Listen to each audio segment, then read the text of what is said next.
मेरे प्यारे देशवासियों, मेरे युवा साथियों और युवती मित्रों,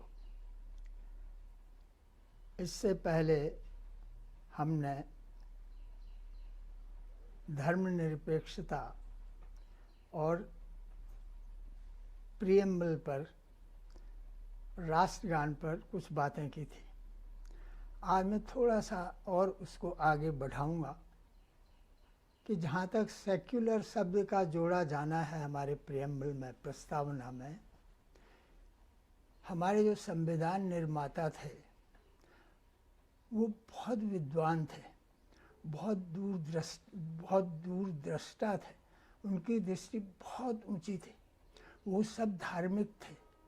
कहते हैं कि हमारे देश के संविधान का प्रियम्बल, कहाँ तक सच है मुझे पता नहीं, पर कहते हैं कि उसको नेहरू जी ने ही बनाया था, प्रियम्बल, प्रस्तावना को। और नेहरू जी ने जिस प्रस्तावना को बनाया, नेहरू जी ने तो कभी उसमें सेक्युलर नहीं लिखा था। लोग नेहरू जी पर इल्ज़ाम लगाते हैं, कितना इल्ज़ाम लगते हैं, नेहरू जी अधार्मिक थे, मानते नहीं थे। नेहरू जी कितने बड़े धार्मिक थे, अगर उन्होंने प्रस्तावना को बनाया तो उन्होंने सेक्युलर धर्मनिरपेक्ष शब्द लिखा ही नहीं। लेकिन उनकी पुत्री के ज़माने में, उनकी पुत्री के राज में वो प्रियम्बल नेहरू जी का बनाया हुआ ध्वस्त हो गया। हमारे देश के संविधान में सेक्युलर जानबूझ के नहीं लिखा गया था, क्योंकि हमारे फंडामेंटल राइट्स में, मौलिक अधिकारों में धर्म का अधिकार संविधान की धारा 25 से और 28 तक विशेष रूप से, और 29-30, ये सब धर्म से मिले हुए रिलेटेड मौलिक अधिकार हैं। धारा 25 हमको अंतःकरण की, अंतरात्मा की आवाज़, फेथ, हम किसको मानते हैं उसकी स्वतंत्रता देती है, धारा 25। और फिर अपने इंस्टीट्यूशन, अपना रिलीजियस इंस्टीट्यूशन का मैनेज करना आदि सब अधिकार उसमें दिए गए हैं। अगर ये सेक्युलर शब्द का अगर आप सही अर्थ समझें, उसका मतलब है धर्मविहीन, धर्महीन, अनास्था। उसका मतलब एथिस्ट भी नहीं है, नास्तिक भी नहीं है। उसका मतलब जो धर्म विहीन है, जो अधार्मिक है, सेक्युलर का ये मतलब है। और हमारा देश अधार्मिक था ही नहीं, न तो ट्रेडिशनली था, न परंपरागत रूप से था, और न संविधान की धाराओं के अनुसार संविधान में जो अधिकार दिए गए।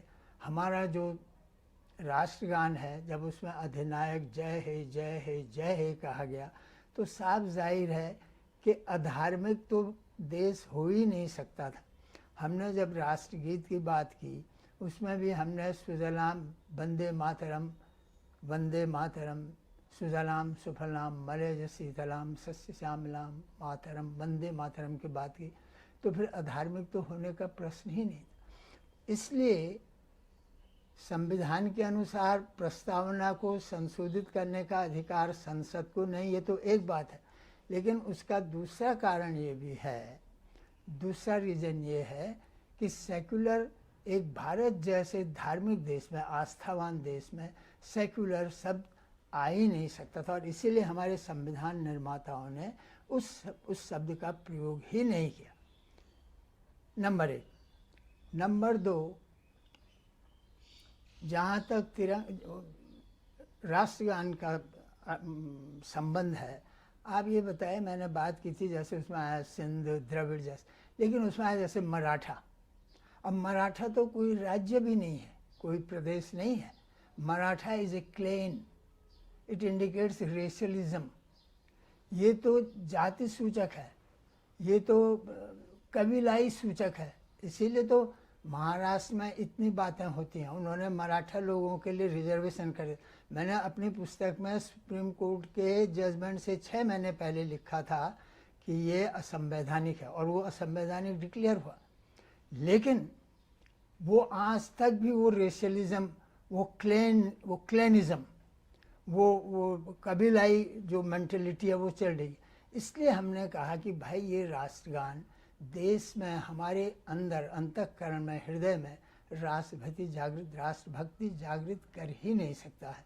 इसलिए इसको बदलना आवश्यक है। और यही सेक्युलर का भी है।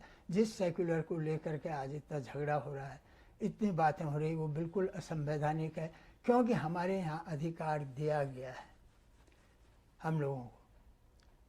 संविधान में हर एक व्यक्ति को अधिकार, अपनी अंतरात्मा के अनुसार वो अपनी धार्मिक आस्थाएं बना सकते हैं, कर सकते हैं, धार्मिक आस्थाएं रख सकते हैं। इसलिए ये देश अधार्मिक हो ही नहीं सकता था, और यही उनकी मंशा।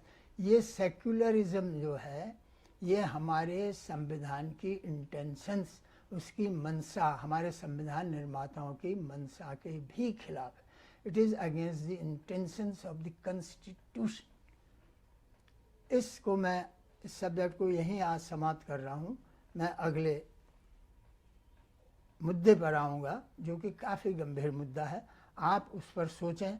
एक बार फिर मैं ओम पंडित ओम, मैं आपको फिर नमस्कार करता हूँ और आपसे ये प्रार्थना करता हूँ कि आप मेरी आवाज़ सुनो।